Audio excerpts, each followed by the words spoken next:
mengeluarkan amnesti. Sementara Pak Jokowi harus berdarah-darah sendiri. Tidak ada satupun yang bela, even itu dari partai politik manapun. Hotel, celah, omongannya ora iso dipercaya. Wis tahun 2029 wis ora kudu milih. Wis pokoknya kecewa berat. Assalamualaikum warahmatullahi wabarakatuh. Kembali lagi di channel Prayoga Muhammad. Ketawa dulu guys, kita guys. Jadi para termul ini bener-bener emosi sekali ya. Ngamuk. Ngamuk, kompak banget. Jadi ngamuk semua kepada Pak Prabowo Subianto yang telah memberikan keputusan kepada Tom Lembong dan juga Toh ya. Begitupun keputusan melalui Danantara untuk menghapuskan fasilitas para komisaris. Ya nggak tahu sih ini ada kaitannya apa enggak, tapi yang pasti ngamuk guys. Jadi dari sini kita bisa melihat ya, sekarang siapa musuh kita udah kelihatan banget nih. Jadi mereka-mereka itu bukanlah membela Pak Prabowo, melainkan malah membela Jokowi ya. Yang lebih ngerinya lagi ini ya, di akun DJ Vanasara. Ya kita tahu lah ya, dia juga kader PSI. Di akun Facebooknya dengan tegas menuliskan lengserkan Prabowo dengan kekuatan full tanpa rem. Ngeri kali guys. Begitupun termul yang lain ya yang mengatakan bahwasanya ayo nanti 2029 jangan kita pilih Prabowo katanya. Kita pilih saja Gibran Rakabuming Raka. Yang jadi pertanyaan, memang mau maju tuh?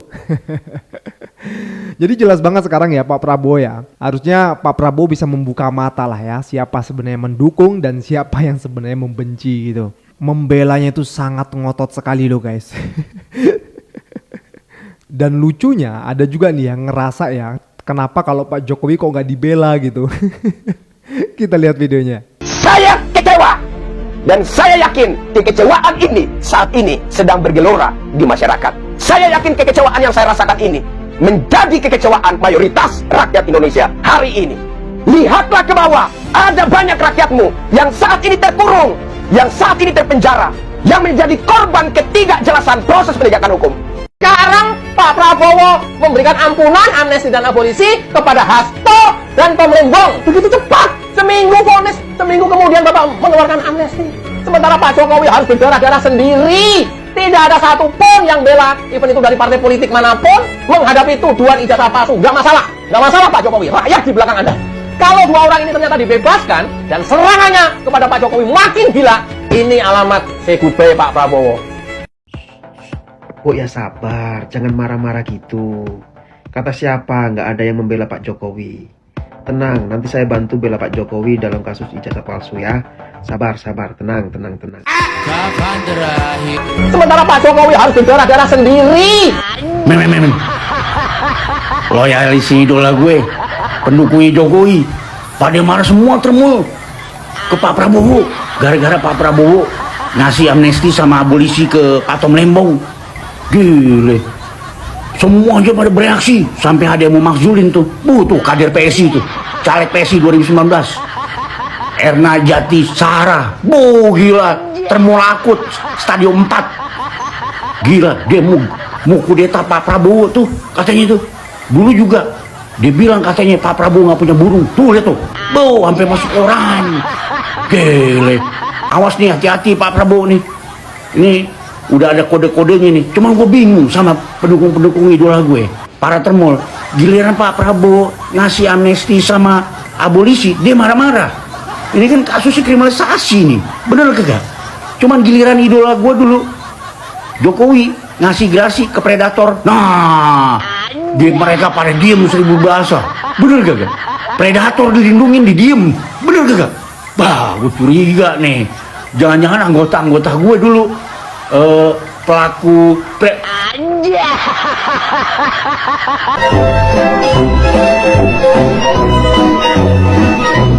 Jokowi, Anda lebih baik tahu diri. Nggak usahlah sok-sokan masih bisa mengatur segalanya.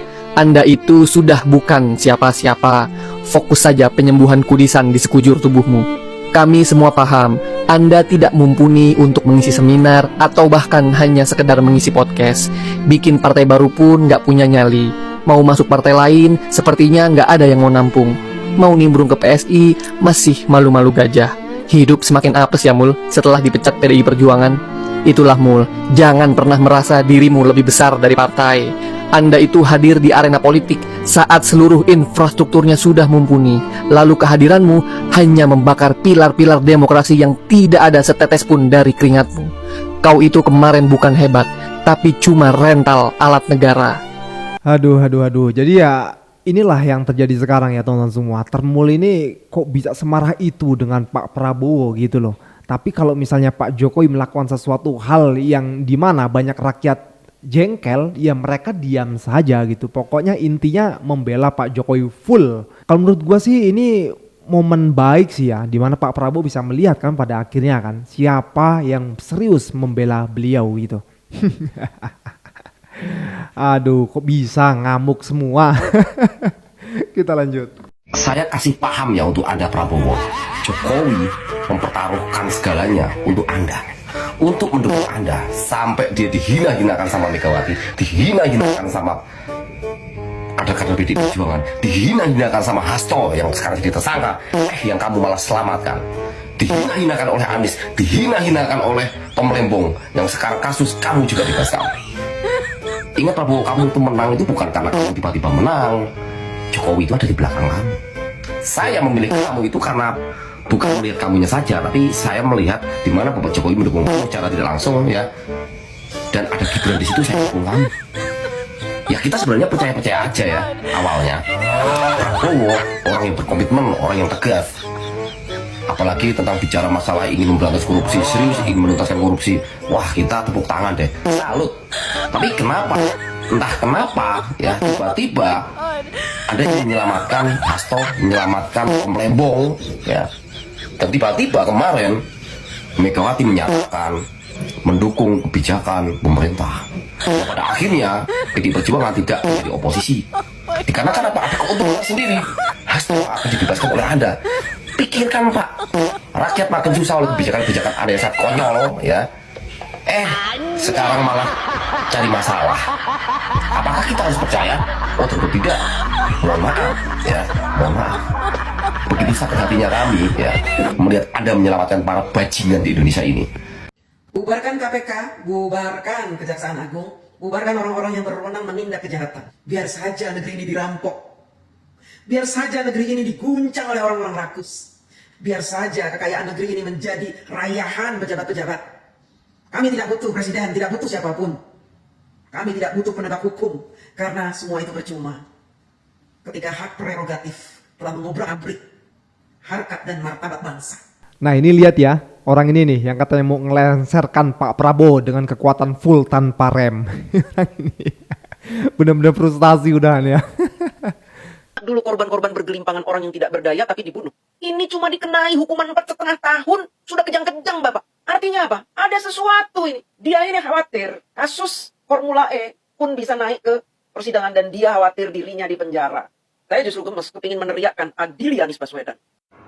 DJ, narasi lu tuh sampah, basi, bau, udah kadaluarsa, buang di got sampah. Orang kayak lu tuh ya, kayak termul modelan lu tuh harusnya dipendem di gorong-gorong Bundaran HI. Tempat dulu awal netes tuh gorong-gorong itu apa? Kecebong. Iya, begini di sono dulu netesnya di Bundaran HI tuh. Netes model begini netesnya. Jadi yang disebarin tuh fitnah, hoak, ujaran kebencian, HTI, EPI, Yaman, Kadrun segala macam tuh.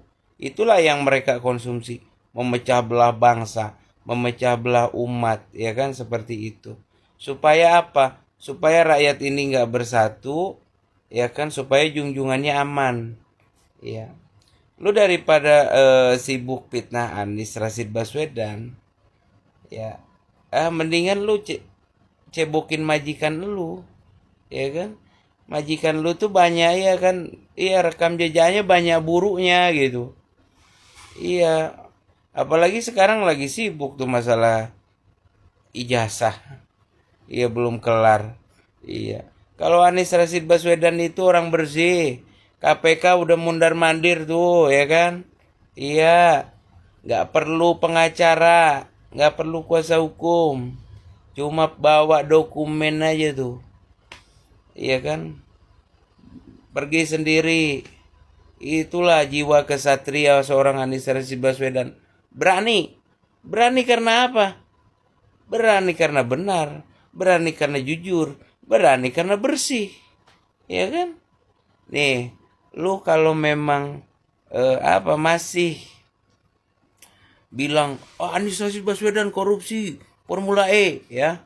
Lu buktiin, lu cari buktinya, lu laporin KPK, kalau ternyata terbukti dan kalau misalkan bisa diganti nih, gua masukin penjara ya.